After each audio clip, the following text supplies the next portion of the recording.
Avant de commencer à coudre, il va falloir faire un test de couture. Alors un test de couture, ça permet d'abord de régler la machine, et puis ensuite de voir si mon point se fait correctement et s'il est adapté au tissu que je vais utiliser. Donc il faut utiliser le même tissu que pour coudre le vêtement, avec le même nombre d'épaisseurs. Ici, j'en ai pris 2. En général, on le fait sur 2 épaisseurs, c'est ce qu'il faut pour faire une couture d'assemblage, on va le voir dans le chapitre qui suit.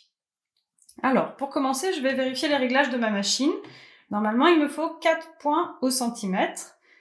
Et ça, c'est le réglage de la machine par défaut. Donc jusque-là, ça va. Ensuite, comme j'ai pas des tissus très particuliers, j'ai des tissus classiques, je vais pas changer la tension. Alors la tension de la machine réglée par défaut, ça va me suffire. Et il va falloir que je fasse attention à l'aiguille que j'utilise. Cette aiguille, elle doit être adaptée à l'épaisseur du tissu. Ici, une taille 80 universelle va me convenir. Et donc, je vais juste faire un petit test de couture, voir si ma couture est jolie.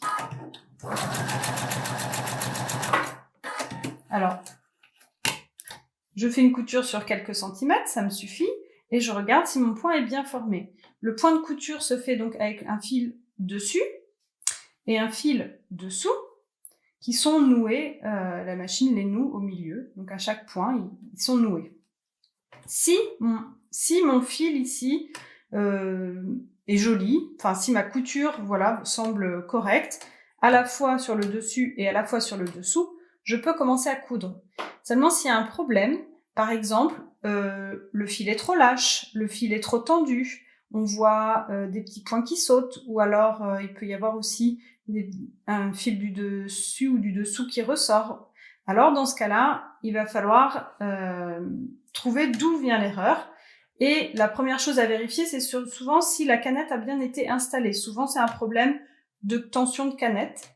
Si on saute des points, ça peut venir de l'aiguille qui n'a pas été changée correctement et qui n'a pas été positionnée correctement. Donc, il suffit juste de desserrer et repousser l'aiguille, resserrer, la réinstaller donc correctement. Et s'il y a d'autres erreurs, eh bien, je vous conseille de vous reporter au livret d'instructions de votre machine.